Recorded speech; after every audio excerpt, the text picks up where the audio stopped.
जय हिंद गाइस, मैं सेल्फ अंकित शर्मा और मैं लॉजिकल स्टडीज़ पर आप सबका स्वागत करता हूं। दोस्तों, आज मैं एक बहुत सीरियस मामले पर बात करने वाला हूं, वह घरेलू हिंसा। आजकल बहुत सारे लोगों को यही नहीं पता घरेलू हिंसा में किस तरीके के केस आते हैं, घरेलू हिंसा मामला क्या है, क्या होता है इस मामले में, कौन कौन से मामले इसमें आ जाते हैं।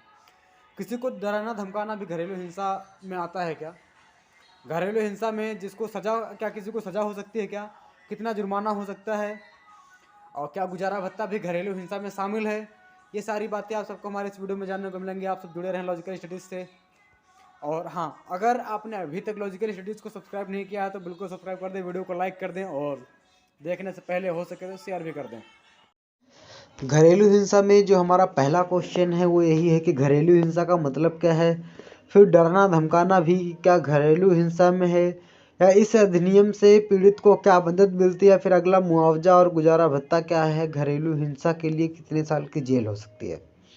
अपने इस सेगमेंट में हम ये सब जानेंगे।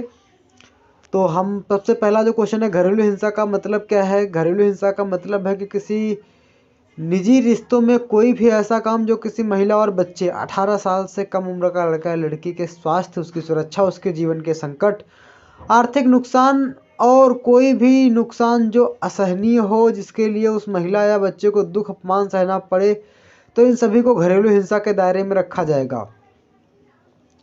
साधारण तरीके से थोड़ा और समझे तो कोई भी वयस्क यदि किसी भी रिश्ते का दुरुपयोग करता है, अपनी किसी भी तरह की ताकत, फिर चाहे वह शारीरिक हो या मानसिक या फिर आर्थिक का इस्तेमाल महिला या बच्चे को नुकसान पहुंचाने, उन्हें दुख देने, उन्हें बदनाम करने के लिए करता है, उनके सम्मान को ठेस पहुंचाता है, उनके साथ बुरा बर्ताव करता है, तो यह घरेलू हिंसा के दायरे में होगा। डराना धमकाना भी घरेलू हिंसा है क्या? अगर इसको जाने तो घरेलू हिंसा के दायरे में अपनी ताकत से किसी महिला या बच्चे को डराना धमकाना भी आता है।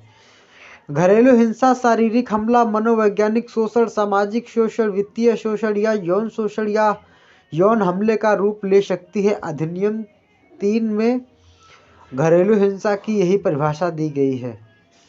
इस अधिनियम से पीड़ित को क्या मदद मिलती है? सबसे बड़ा क्वेश्चन। कानून के तहत कोर्ट में सुनवाई के बाद जज के निर्देश पर केस के हिसाब से पीड़िता को चिकित्सा सुविधा दी जाती है।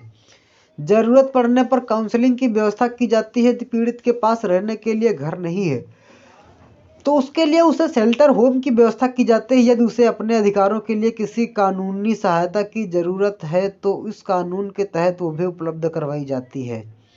मुआवजा और भत्ता ये कितना हो सकता है, क्या हो सकता है, ये भी है।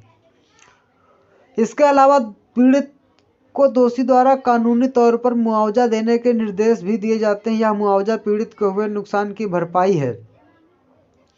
इसमें गुजारा भत्ता, मेडिकल खर्चा, किसी तरह के नुकसान, यहाँ तक कि बच्चों की देखभाल के लिए यदि खर्च की जरूरत है तो वह भी दी जाती है। घरेलू हिंसा के लिए कितने साल की जेल होती है, ये भाई बहुत जरूरी है जानना।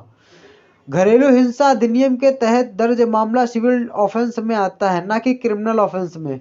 लेकिन सेक्शन 31 के तहत कोर्ट को यह अधिकार है कि वह दोषी को 1 साल तक की कैद या 20,000 रुपये का जुर्माना या फिर दोनों की सजा सुनाए।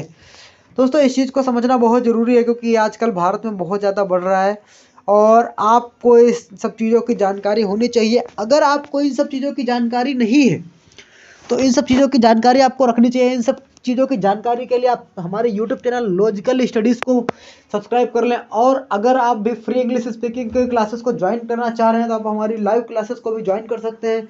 उन क्लासेस को ज्वाइन करने का लिंक मैं आपको यहाँ पे नहीं प्रोवाइड कर सकता। उन क्लासेस को ज्वाइन करने के लिए आपको हमारे दूसरे चैनल SDS फाउंडेशन, यह हमारे NGO का नाम है, आप इस चैनल को ज्वाइन करें। यहाँ पे आपको डेली क्लासेस के लाइव लेक्चर्स भी प्रोवाइड कराए जाते हैं और इसके अलावा आपको जो होने वाली क्लासेस है उसका लिंक भी उसमें दिया होगा और उस लिंक के माध्यम से आप हमारे व्हाट्सएप ग्रुप से जुड़े, वहाँ से आपको क्लासेस के डायरेक्ट लिंक भी मिल जाते रहेंगे और हमारे NGO को लेकर जो नेक्स्ट अपडेट है आने वाली वो भी आपको वहाँ पे मिलती रहेंगी।